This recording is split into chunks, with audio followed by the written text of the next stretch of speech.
Well, we heard from Janice how the firing of John McCallum continues to be a big story in Ottawa. Well, now we have the first chance this morning to see how that issue is playing out in China. CBC News Asia correspondent Sasha Petrusik joins us from Beijing with more on that. So, Sasha, let's talk about the reaction to McCallum's firing in China. What's being said there? Well, Michael, the official reaction was quite subdued here today. Basically, the Foreign Ministry is saying that this is Canada's issue. It is Ottawa's internal debate that, and its own decision about whether it's going to fire or hire ambassadors to Beijing. However, unofficially in this town, there's a lot of chatter that's going on. People are annoyed, people are angry, and we actually heard some of that from some former officials, former Chinese officials, one in particular that I spoke to today, Victor Gao. Here's what he had to say. This sends a very negative signal. This sends a signal of chaos in Ottawa. And this also revealed the inner thinking of Prime Minister Trudeau. And this is not reflecting well. It seems that the Canadian government is at the end of its wit and does not know which route will lead to a positive result.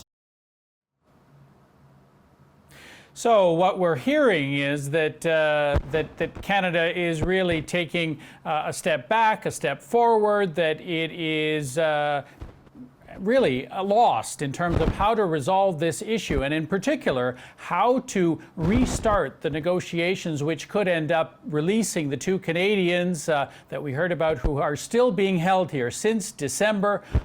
Michael Kovrig, the former diplomat, and also Michael Spavor, the Canadian businessman. They have been accused of essentially spying on China, and those cases aren't going anywhere at the moment as far as we can tell. They have not been charged, these two men, but they have in fact been held and interrogated ever since then. So all of that is going on.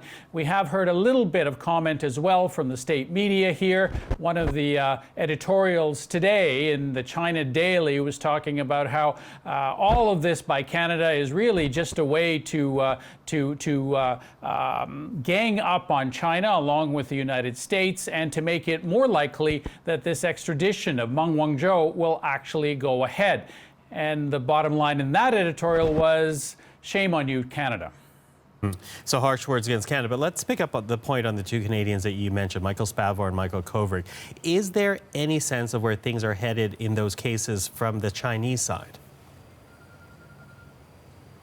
Well, if you talk to these former officials that I spoke to, they are basically saying that all of this needs to go behind the scenes, that this very loud diplomacy that we've been seeing for weeks now needs to go really quiet, and this needs to be done through back channels, that the new deputy ambassador who is taking over the embassy here in Beijing, Jim Nicol, will actually have to kickstart that again. If there were back channel negotiations, those have been interrupted now, and new ones will have to begin. And that's really the only way that this can be resolved. That's what a lot of people are saying. But they also point out that through all this yelling back and forth across the Pacific, that the damage has probably been done to the relationship between China and Canada for years now.